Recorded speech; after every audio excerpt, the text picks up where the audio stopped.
ನಮಸ್ಕಾರ friends, welcome back to Meghana's cooking channel. ಇವತ್ತು Malnad special ಹಲಸಿನ ಕಡುಬು ಮಾಡ್ತಾಯಿದ್ದೀನಿ. ತುಂಬಾ ಟೇಸ್ಟಿಯಾಗೆ ನೋಡ್ತಾ ಇದ್ದಂಗೆ ಬಾಯಲ್ಲಿ ನೀರು ಬರಿಸೋಂತಹ ಹಲಸಿನ ಕಡುಬ ನೀವು ಒಂದ್ಸರಿ ಟ್ರೈ ಮಾಡಿ. ತುಂಬಾ ಚೆನ್ನಾಗಿದೆ. ವಿಡಿಯೋನ ಎಲ್ಲೂ ಸ್ಕಿಪ್ ಮಾಡಿದೆ ನೋಡಿ. ಹಾಗಿದ್ರೆ ವಿಡಿಯೋನ ಸ್ಟಾರ್ಟ್ ಮಾಡೋಣ ಬನ್ನಿ.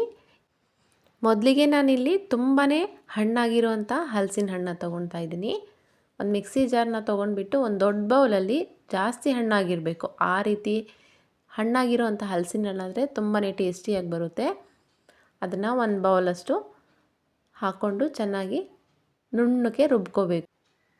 ನುಣ್ಣಗೆ ರುಬ್ಕೊಂಡಿರೋಂಥ ಹಲಸಿನ ಹಣ್ಣಿನ ಪೇಸ್ಟನ್ನ ಒಂದು ಬೌಲ್ಗೆ ಸೈಡಲ್ಲಿ ಎತ್ತಿಟ್ಕೊಳ್ಳೋಣ. ಹೀಗೆ ನುಣ್ಣಗೆ ರುಬ್ಕೋಬೇಕು. ಹೀಗೆ ರುಬ್ಕೊಂಡ್ರೆ ಮಾತ್ರ ಕಡುಬು ತುಂಬಾ ನೈಸಾಗಿ ತುಂಬ ಟೇಸ್ಟಿಯಾಗಿ ಬರ್ತವೆ. ನಾನಿಲ್ಲಿ 2 ಸಾರಿ ಮಿಕ್ಸಿಗೆ ಹಾಕ್ಕೊಂಡಿದ್ದೀನಿ ನೋಡಿ. ಮತ್ತೊಂದು ಸಾರಿ ರುಬ್ಕೊಂಡಿರೋ ಹಲಸಿನ ಹಣ್ಣಿನ ಪೇಸ್ಟನ್ನ ಇದಕ್ಕೆ ಹಾಕ್ತಾಯಿದ್ದೀನಿ. ಹಾಗೆಯೇ ಅದೇ ಜಾರಿಗೆ ನಾನು ಒಂದು ಮೀಡಿಯಮ್ ಬೌಲಷ್ಟು ನೆನೆಸಿದ ಅಕ್ಕಿನ ಹಾಕ್ತಾಯಿದ್ದೀನಿ. ಅಟ್ಲೀಸ್ಟ್ 4 ಅವರ್ಸ್ ಆದರೂ ಈ ಅಕ್ಕಿ ನೆಂದಿರಬೇಕು. ಹಾಗೆಯೇ ಅದೇ ಬೌಲ್ ಅಳತೆಯಲ್ಲಿ 1 ಬೌಲಷ್ಟು ಹಸಿ ಕೊಬ್ಬರಿ ತುರಿನ ಹಾಕ್ತಾಯಿದ್ದೀನಿ. ಒಂದು 4 ಏಲಕ್ಕಿನ ಸಿಪ್ಪೆ ತೆಗೆದುಬಿಟ್ಟು ಅದಕ್ಕೆ ಹಾಕ್ಕೊಂಡು, ನಂತರ ಕೊಬ್ಬರಿಯನ್ನು ಹಾಕ್ಕೊಂಡಿದ್ವಲ್ಲ ಆ ಬೌಲಲ್ಲಿ ಅರ್ಧ ಬೌಲಷ್ಟು ಬೆಲ್ಲನ ಹಾಕಿಬಿಟ್ಟು ಹೀಗೆ ತರ್ತರಿಯಾಗಿ ರುಬ್ಕೋಬೇಕು. ಅಂದರೆ ರವೆ ಇರುತ್ತಲ್ಲ ಆ ರೀತಿಯಾಗಿ ಬಂದಿರಬೇಕು. ತೀರಾ ಪೇಸ್ಟ್ ಆಗಬಾರ್ದು. ಈ ರೀತಿ ರವೆ ಆದರೆ ತುಂಬಾ ಚೆನ್ನಾಗಿ ಬರುತ್ತೆ ತಿನ್ನಬೇಕಾದ್ರೆ. ಹೀಗೆ ರವೆ ಕನ್ಸಿಸ್ಟೆನ್ಸಿಲಿ ರುಬ್ಕೋಬೇಕು. ಬೆಲ್ಲನ ನೀವು ಜಾಸ್ತಿ ಆದರೂ ಆ್ಯಡ್ ಮಾಡ್ಕೋಬೋದು. ಆದರೆ ಹಲಸಿನ ಹಣ್ಣು ತೀರಾ ಹಣ್ಣಾಗಿರೋದ್ರಿಂದ ಸ್ವೀಟು ಜಾಸ್ತಿನೇ ಇರುತ್ತೆ. ಹಾಗಾಗಿ ನೋಡಿ ಹಾಕ್ಕೊಳ್ಳಿ. ಹೀಗೆ ಚೆನ್ನಾಗಿ ಒಂದು ಸಾರಿ ಮಿಕ್ಸ್ ಮಾಡ್ಕೊಂಡ್ಬಿಟ್ಟು ನಾನಿಲ್ಲಿ ಬಾಳೆದೆಲೆ ಯೂಸ್ ಮಾಡ್ತಾಯಿದ್ದೀನಿ. ಊರ ಸೈಡ್ ಆದರೆ ಅರಿಶಿಣದೆಲೆನೂ ಯೂಸ್ ಮಾಡ್ತಾರೆ. ನಿಮಗೆ ಯಾವುದು ಸಿಗುತ್ತೋ ಅದರಲ್ಲಿ ಕಡುಬನ್ನ ಮಾಡಿ, ಇಲ್ದಿದ್ರೆ ಹಾಗೇನೂ ಕೂಡ ಮಾಡ್ಕೋಬಹುದು. ಬಾಳೆದೆಲೆ ತಗೊಂಡು ಹೀಗೆ ಒಂದು 3 ಇಂದ 4 ಸ್ಪೂನ್ನ ಹಾಕಿಬಿಟ್ಟು ಹೀಗೆ ಸ್ಪ್ರೆಡ್ ಮಾಡಿ ಬಾಳೆಎಣ್ಣೆನ ಚೆನ್ನಾಗಿ ನೀಟಾಗಿ ಹೀಗೆ ಮಾಡಿಸಿಬಿಟ್ಟು ಎಲ್ಲನೂ ಒಂದು ಪ್ಲೇಟಲ್ಲಿ ಸೈಡಲ್ಲಿ ಎತ್ತಿಟ್ಕೊಳ್ಳೋಣ.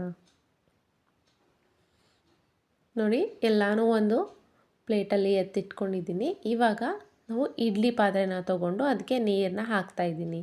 ಹಾಕಿಬಿಟ್ಟು ಇಡ್ಲಿ ಸೆಟ್ಟಲ್ಲಿ 1 ಪ್ಲೇಟ್ನ ಇಡ್ತಾಯಿದ್ದೀನಿ. ಇಟ್ಬಿಟ್ಟು ಈ ಬಾಳೆದೆಲೆಯಲ್ಲಿ ಏನು ಹಾಕ್ಕೊಂಡಿದ್ವಲ್ಲ ಅದನ್ನೆಲ್ಲ ನೀಟಾಗಿ ಒಂದೊಂದಾಗಿಯೇ ಜೋಡಿಸ್ಕೋಬೇಕು. ನೋಡಿ, ನಿಮಗೆ ಯಾವ ರೀತಿ ಶೇಪ್ ಬೇಕೋ ಆ ರೀತಿನೂ ಮಾಡ್ಕೋಬೋದು. ಹೀಗೆ ಮಾಡಿದ್ರೂ ತುಂಬ ಚೆನ್ನಾಗಿರುತ್ತೆ ಅಂತ ಹೇಳಿ ಹೀಗೆ ಮಾಡಿದ್ದೀನಿ. ಇದನ್ನು ಇಟ್ಬಿಟ್ಟು ಕುಕ್ಕರ್ ಲಿಡ್ನ ಕ್ಲೋಸ್ ಮಾಡಿಬಿಟ್ಟು ಒಂದು 15 ನಿಮಿಷ ಚೆನ್ನಾಗಿ ಬೇಯಿಸ್ಕೋಬೇಕು. 15 ನಿಮಿಷ ಆದರೆ ತುಂಬಾ ಚೆನ್ನಾಗಿ ಬೆಂದಿರುತ್ತೆ. ನೋಡಿ, ಇವಾಗ ಮಲೆನಾಡು ಸ್ಪೆಷಲು ಹಲಸಿನ ಹಣ್ಣಿನ ಕಡುಬು ರೆಡಿಯಾಗಿದೆ. ಅದ್ರ ಸ್ಮೆಲ್ ತಗೋತಾ ಇದ್ರೇ ತುಂಬಾ ಚೆನ್ನಾಗಿ ಅನಿಸುತ್ತೆ. ನೋಡಿ, ಈ ರೀತಿ ಬೆಂದಿದೆ. ಇವಾಗ ಕಂಪ್ಲೀಟಾಗಿ ಕಡುಬು ರೆಡಿ ಆದಂಗೆ. ಒಂದೊಂದಾಗಿಯೇ ಇಟ್ಬಿಟ್ಟು ಮೇಲ್ಗಡೆ ಇರುವಂತಹ ಬಾಳೆದೆಲೆನ ತೆಗೆದುಬಿಟ್ಟು ಈ ಹಲಸಿನ ಹಣ್ಣಿನ ಕಡುಬಿಗೆ ತುಪ್ಪ, ಹಾಲು ಕೂಡ ಆ್ಯಡ್ ಮಾಡಿಕೊಂಡು ತಿನ್ಬೋದು. ಇಲ್ಲದಿದ್ದರೆ ಹಾಗೆ ಕೂಡ ತಿನ್ಕೋಬೋದು. ತುಂಬಾ ಚೆನ್ನಾಗಿರುವಂತಹ ಹಲಸಿನ ಹಣ್ಣಿನ ಕಡುಬು ರೆಡಿಯಾಗಿದೆ.